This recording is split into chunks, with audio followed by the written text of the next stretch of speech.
that is a tool that I try to use that helps me avoid the judgment and the criticism and the stereotyping that I put on people.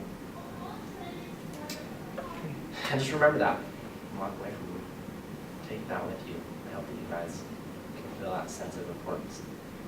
Melting away the barriers and just quit stereotyping people. We're all human. No mistake. So let's talk about it. Talk about it. Facilitation. What did you observe? What things did you observe that we talked about? Facilitation principles. I think he cheated. I think he cheated. I'm gonna ask Little that. cheat cards there, because like. We had a teleprompter back here. Yeah, it actually just folded right as we ended. You guys couldn't see it.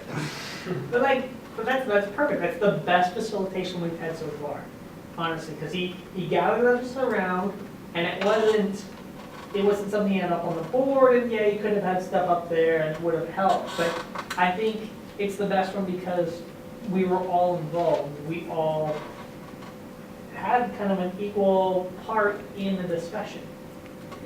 We all kind of learned, we all felt included. And we all kind of, I guess not really grown, but our mental capacity, especially with stereotyping, has changed. We have an action plan now.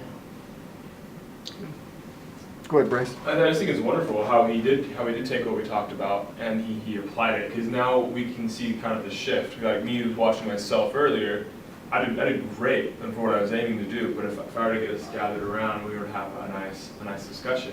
Just imagine how things could have changed in our individual presentations. I liked it. I liked it because it felt like just another aspect of the class, and we were able to again put in our 2 cents. Or like think about it and then try to digest it. And the more you talk, the easier it is to go deeper, if you ask me. Absolutely. Good. And I think it's important to not, I've said it before, but I want to say it again, we don't want to confuse style with substance. So Parker has his style, and it was substantive. And not that we have to bring everyone together in a semicircle and sing Kumbaya all the time and to have a good experience. This one worked for this moment, and the way that he did it and the skills that he demonstrated worked. But there are a lot of different ways to accomplish the same outcome. Absolutely. But very well done. Is there anything that you guys think that I could have done better? Anything that could have maybe changed or went well? For me, I wanted to say one thing you did really well. When she read that, I really liked how you summarized the paragraph. Before you asked the question, but before you accepted any answers, you summarized what she read. That was super helpful.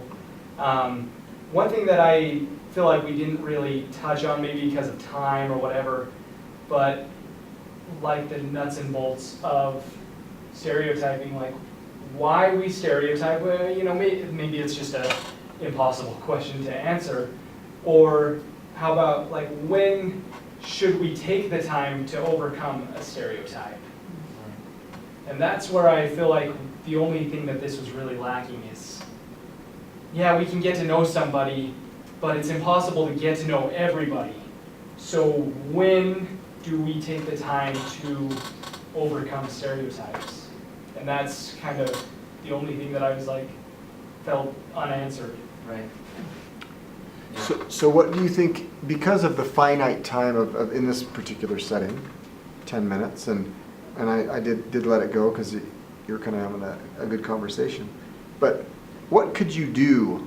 So let's say you were working with an instructor who gave you 10 minutes to facilitate this very same topic. What could you do knowing that you might be lacking certain things that would be valuable to explore, like Kellen was suggesting? What could you do to address those things? It's difficult with the lack of time, especially with a topic like this, and I totally agree with what you said. I was aware while we were talking, and there's so much that I want to say, there's so much that we can talk about, but we don't have time. In this situation, I would have liked to maybe have some type of a handout, knowing that I would have little limited time. Good. Preparing in advance a handout that had prompt questions like that, and had information or just little bits of detail that could help the students in their brains kind of think and facilitate themselves. Okay, when would I do that, or how would I approach the situation, and allow them to actually take something away physical that they can go back and review and look at. Maybe an option, something that I can hold more information. It's a great idea. And I think you're absolutely right on the fact that really it's difficult, but it also depends on kind of the parameters that the teacher has set, or actually what you can do. Because I mean another great one is, if we're focused on time, can you have follow-up? Maybe the next class period, you're like, okay, we're gonna think about this. We're limited on time, think about this. Come back with some stuff. Maybe we talk for 5 minutes on the next class period. But then that's all up to the teacher if they're gonna allow something like that. I also think that's why we have the discussion boards on campus. So when we get home, if we think about it, and even if we don't have time to get on it, but we're still thinking about it, there's just a lot that we can do to keep discussions like this going and keep open minds about discussions like this. I think it's difficult though, because we have a discussion board in this class and we have each other to continually see in this class, but as mentors, there will be times when we'll go and facilitate a discussion in a 1000 class. And there is no discussion board there. There's no, as far as I'm aware, there's not like an opportunity to go back as a mentor and follow up with that class. So, you have that 10 minutes and you need to respect that teacher's time and be in and out in that time.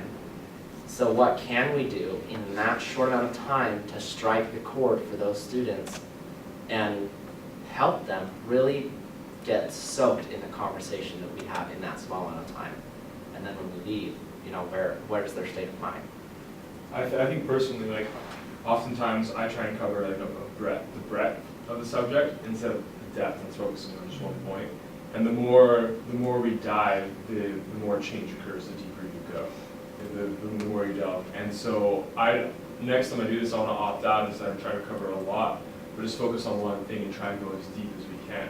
Because frankly, the deeper we go, the more we'll learn. And if we can change it, it's like Inception. If you change it on one of the lower levels, then it'll affect the other levels above you. And that's the strategy that I'd adopt for that. I think these are all very good suggestions. The therapists often will say that most of therapy happens outside of the therapy session. So you have discussion boards that allow for an outlet of thought expression that happens after the 10-minute facilitation. You could coordinate with an instructor to say, hey, is it okay if we post a discussion on Canvas to follow, so it allows for further dialogue? Or could we make an assignment related to this, where they actually have to reflect further on what we talked about? The worst I could tell you is no. Or if you have a class Facebook page, you could post it on there. So you have avenues to continue the dialogue. And I think for me, I know that earlier we were talking about, what makes a good facilitator, what attributes or what techniques and styles should they have. And I had mentioned earlier the importance of being bold. And for me, and I didn't feel like I needed to really be bold, because I felt like we all were on the same page, and we all just are good at discussing, and we are aware of what the topic was. But in this situation, especially on a topic like this is important to me. And if I went to a 1000 class with a bunch of students, I probably would have been more bold there. I wouldn't have sat there and beat around the bush and, had a nice little intro. I would have been like, guys, listen, this is what's going on.